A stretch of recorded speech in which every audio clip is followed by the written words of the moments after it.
छद्दंत हाथी।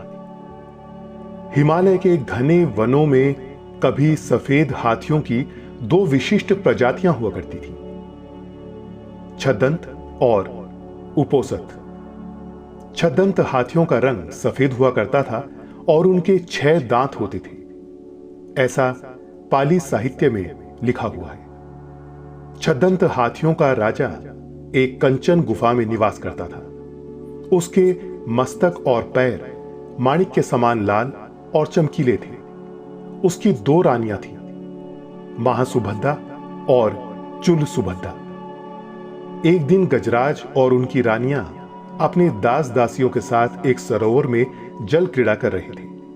सरोवर के तट पर फूलों से लदा एक साल वृक्ष भी था। गजराज ने खेल खेल में ही साल वृक्ष की एक शाखा को अपनी सूंड से हिला डाला। संयोगवश वृक्ष के फूल और पराग महासुभद्दा को आच्छादित कर गए, किंतु वृक्ष की सूखी टहनियों और फूल चुल सुभद्दा के ऊपर गिरे।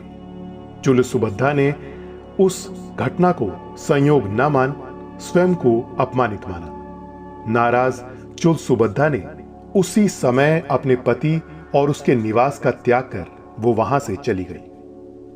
तत्पश्चात छद्दंत राज के अथक प्रयास के बावजूद वो कहीं ढूंढे नहीं मिली। कालांतर में चुल सुभद्दा मरकर मध्य राज्य की राजकुमारी बनी और विवाह के उपरांत वाराणसी की पटरानी। किंतु छद्दंत महाराज के प्रति उसका विषाद और रोष इतना प्रबल था कि पुनर्जन्म के बाद भी वो प्रतिशोध की आग में जलती रही।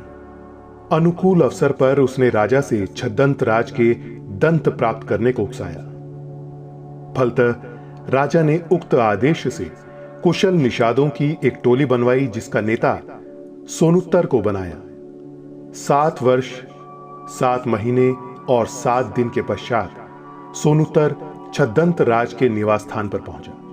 उसने वहां एक गड्ढा खोदा और उससे लकड़ी और पत्तों से ढक दिया। फिर वह चुपचाप पेड़ों की झुरमुट में छिप गया। छद्दंत राज जब उस गड्ढे के करीब आया तो सोनुत्तर ने उस पर विष बुझा बाण चलाया।